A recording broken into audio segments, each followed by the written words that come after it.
زیادہ دیر رہنا مناسب نہیں سمجھتے، کیونکہ ہم نے اپنے آپ کو اس شعر کا مصداق بنا لیا ہے کہ میں اب لب کشا نہیں ہوں اور محو التجا ہوں۔ میں اب لب کشا نہیں ہوں اور محو التجا ہوں، کیونکہ مجھے معلوم ہے محفل حرم کے آداب۔ بہرحال اب ہم ان کے بعد بلا کسی تاخیر کے بہت ہی ادب کے ساتھ اپنے معزز مہمان الحاج جناب حضرت مولانا کبیر الدین صاحب کو دعوت دینے جا رہے ہیں کہ وہ تشریف لا کر اپنی قیمتی نصیحتوں سے ہم سبوں کو نوازیں۔ الصلاۃ والسلام علی جمیع الانبیاء والمرسلین وعلی آلہ واصحابہ وازواجہ وذریاتہ وآل بیتہ اجمعین۔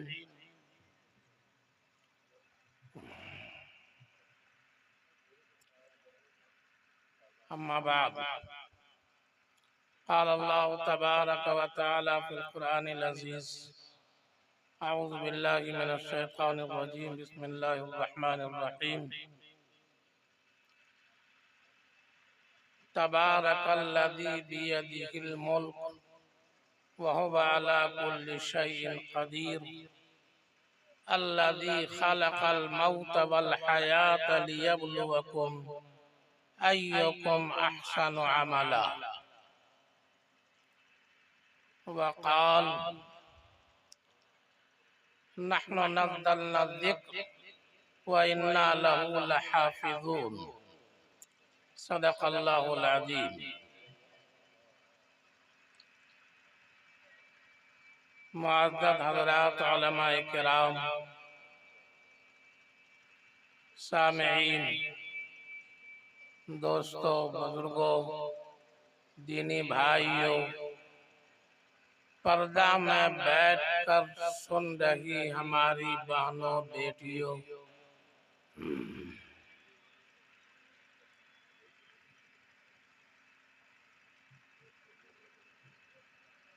کلام اللہ شریف کی آیت آپ کے سامنے تلاوت کیا ہوں۔ جلسے کی مناسبت سے چند باتیں آپ کے سامنے پیش کیے دیتا ہوں۔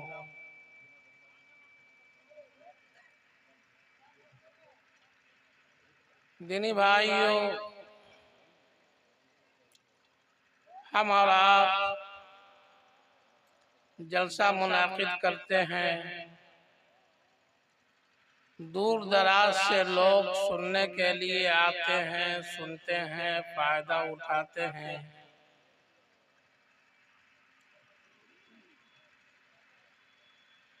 ایک بات ذہن میں محفوظ کر لیجئے، اللہ تبارک و تعالی عبادتوں سے خوش ہوتا ہے اور نافرمانیوں سے پروردگار ناراض ہوتا ہے۔ اللہ رب العزت نے ارشاد فرمایا: وَمَا خَلَقْتُ الْجِنَّ وَالْإِنسَ إِلَّا لِيَعْبُدُونَ۔ انسان اور جنات کو میں نے عبادت ہی کے لیے پیدا کیا ہے۔ اللہ رب العزت کا منشا یہ ہے کہ دنیا کے اندر آ کر کے انسان اللہ کی بندگی کرے، بندہ بن کر رہے، اور انسان کی جو اصل صفت انسانیت ہے اس صفت کے ساتھ متصف ہو کر رہے، اس صفت کو اپنے ساتھ ہمیشہ وہ ملحوظ رکھے، باقی رکھے۔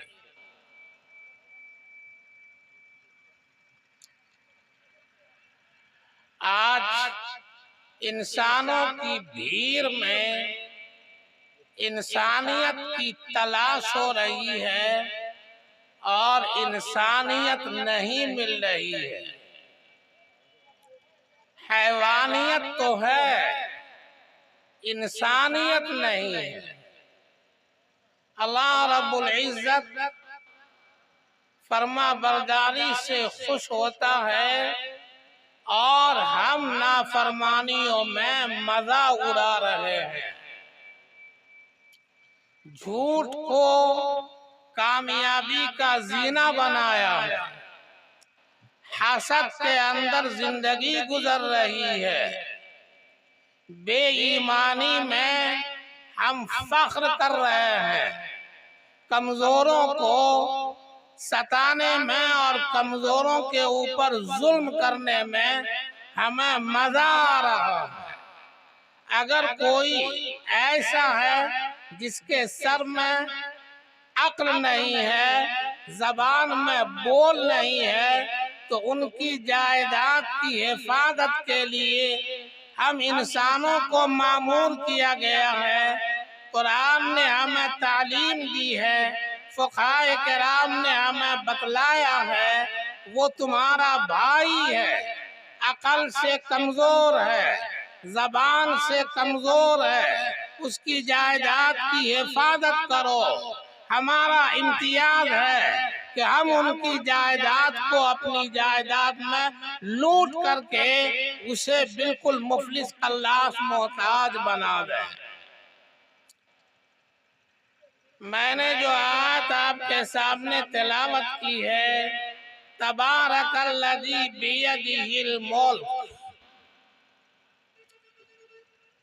عظیم الشان ہے وہ ذات جس کے قبض قدرت کے اندر پورا ملک ہے، زمین ہے، آسمان ہے، چاند ہے، سورج ہے، ستارے ہیں، اور شجر ہیں، حجر ہیں، دریا ہے، پہاڑ ہے، ہم ہیں، آپ ہیں، سب اللہ رب العزت کے قبض قدرت میں ہیں۔ ہم تھوڑے کے اوپر فخر کر رہے ہیں، یاد رکھیے گا فخر اللہ کو پسند نہیں ہے، تواضع اللہ تبارک و تعالیٰ کو بہت زیادہ پسند ہے۔ لا تمشِ علی الارض، لا تمشِ فی الارض مرحا، زمین کے اندر اکڑ کر کے نہ چلو، اس لیے کہ اکڑ کر چلو گے تو نہ تو تم بلندی میں پہاڑ کو پہنچ سکتے ہو اور نہ تم زمین کو پھاڑ سکتے ہو۔ ہاں ٹھوکر کھا کر کے تم گر ضرور سکتے ہو۔ اور یاد رکھیے گا ہماری کامیابی انہی طریقوں میں ہے جن طریقوں کی مشاقی آقا و مولا جناب محمد رسول اللہ صلی اللہ علیہ وسلم نے حضرات صحابہ کرام کو کرائی تھی، اور جن کی مشاقی حضرات صحابہ کرام نے تابعین کو کرائی تھی، جن کی بنیاد پر اللہ رب العزت نے انسان کو زمین کا خلیفہ بنا کر بھیجا تھا، تو پوری دنیا کی خلافت پروردگار نے عبادتوں کے نتیجے میں انہیں عطا کر دی تھی، اور اللہ رب العزت نے قانون کے طور پر ہمیں یہ قانون عطا کیا تھا، انتم الاعلون ان کنتم مومنین، تم ہی کامیاب رہو گے اگر تم ایمان کے ساتھ رہو گے۔ آج ہمارے ایمان کا حال یہ ہے کہ کوئی 500 روپے کا ایماندار ہے اور کوئی 1000 کا ایماندار ہے، 1000 سے اوپر میں اس کا ایمان لٹ جاتا ہے۔ راستہ چلتے ہوئے 500 روپے اگر گرے ہوئے ہیں تو اعلان کروا دو کہ 500 روپیہ مجھ کو ملا ہے، کس کا ہے؟ 1000 روپے مل گئے، اعلان کرا دو کس کا ہے، لے لے۔ اور اگر 5000 گرا ہوا مل گیا، رکھ لیا، پوچھنے پر بھی آپ نے انکار کر دیا مجھ کو نہیں ملا ہے، آپ کا ایمان وہیں پر ختم ہے۔ اور یاد رکھیے گا دوستو اور بزرگوں، یاد رکھیں گے ہماری سب سے اونچی پونجی ہمارا ایمان ہے، جس کی بنیاد پر جنت کا داخلہ ہے، جہنم سے ہماری حفاظت ہے، خاتمہ بالخیر والعافیت ہے، قبر کے اندر منکر نکیر کے سوال کے جواب میں کامیابی ہے۔ اسی لیے اللہ رب العزت نے جو قرآن مقدس کے اندر ترتیب رکھی ہے وہ ترتیب یہ ہے، خلق الموت والحیات، اللہ تعالیٰ نے موت کو پیدا کیا اور حیات کو پیدا کیا۔ حالانکہ پہلے حیات ہے تب موت ہے، لیکن اللہ تعالیٰ نے جو ترتیب رکھی ہے پہلے موت تب حیات، کہ تمہاری زندگی جینے کے لیے نہیں ہے، تمہاری زندگی مرنے کے لیے ہے۔ تم مرنے کی، موت کی تیاری کے لیے آئے ہو، اور موت کی تیاری کرنے والے کیسے ہوتے ہیں؟ حضرت سعد بن ابی وقاص رضی اللہ تعالیٰ عنہ نے جنگ قادسیہ کے موقع سے شاہ ایران کے پاس یہ اپنا پیغام بھیجا تھا کہ میں ایسے لوگوں کو لے کر آیا ہوں جو موت کو اتنی ہی زیادہ پسند کرتی ہے جتنا تم زندگی کو پسند کرتے ہو۔